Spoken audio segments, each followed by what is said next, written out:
super excited. Today I'm just coming in for a short time and just to kind of talk to you a little bit about folks when you have been diagnosed with ADHD or have those symptoms and how it can show up in relationships. So I get to work with a lot of amazing couples and it's just amazing. That's all I can say is just to be blessed to be able to do this work for so long. But you tend to see the same type of things over and over again. So I kind of wanted to just give you some thought processes on what this looks like and how it can interfere with relationships.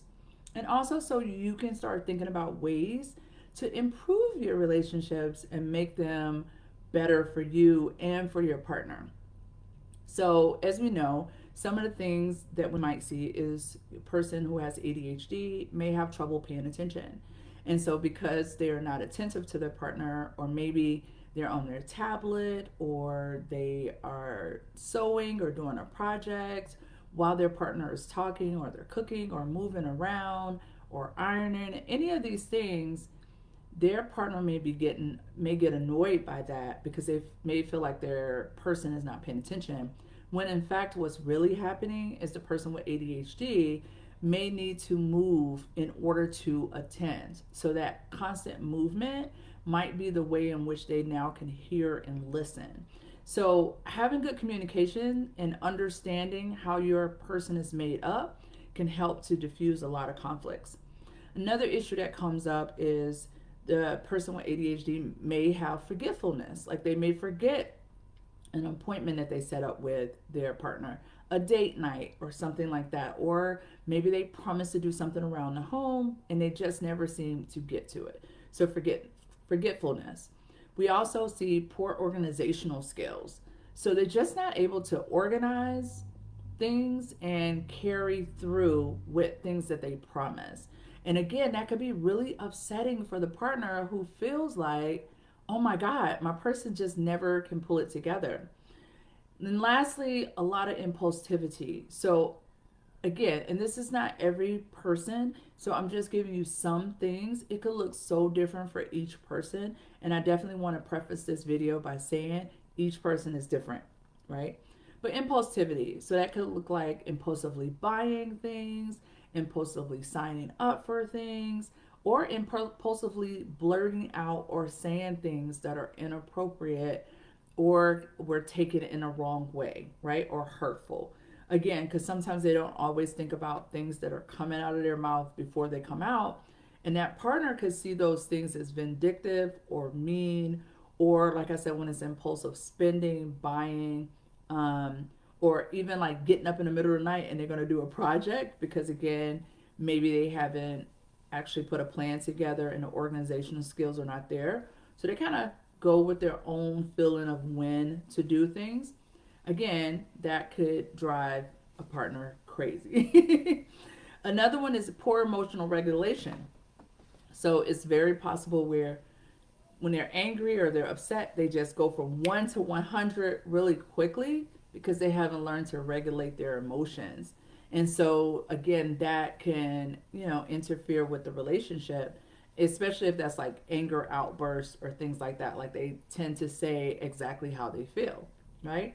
So let's just look at what this looks like on the partner side. Because I get a lot of people when they come to counseling or come to our space to be seen by a clinician, we get a lot of this where, you're just kind of sharing.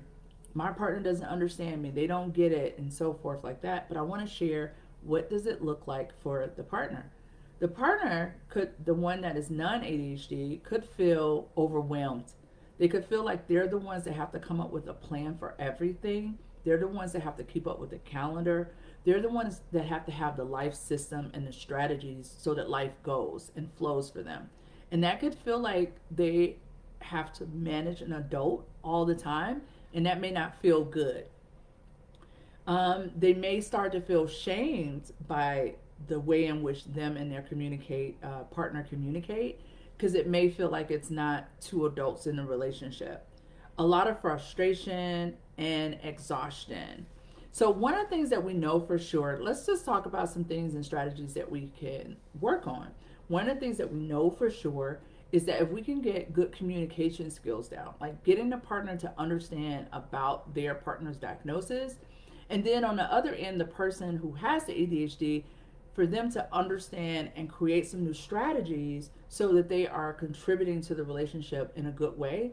And both people are getting their needs met. Because at the end of the day, guys, what is this all about? This is about people feeling loved, feeling connected, and feeling like the relationship is being nurtured. And so when you get into a relationship and a party is not feeling like they are connected, the relationship is not being nurtured, they feel like they're doing more maintenance around the relationship and more arguing is happening and they don't have good communication, this is when the relationship can start to break down and just not feel good. And it starts to feel where both parties are exhausted because they're not on the right page. So, again, counseling can help and is a great way to support folks when they have different things going on and communication looks different for them. When I think of communication, it's not just talking to a person, similar to what we're doing right here, right?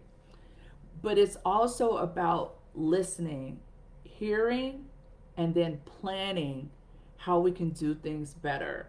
Because again, if you have been having multiple conversations where you've shared with your person exactly what it is that you need. So I need you to do the dishes on Wednesday night, right? I need the garbage to go out every Monday like you promised. I need a date night. I need when I wait to the last minute for a project for you to show me some grace. If you've been saying those things, but it hasn't happened and you're noticing that you're frequently butting heads, then you do need to have a communication plan in place. And we do need to also look at what are our partner's strengths. That I am big on that.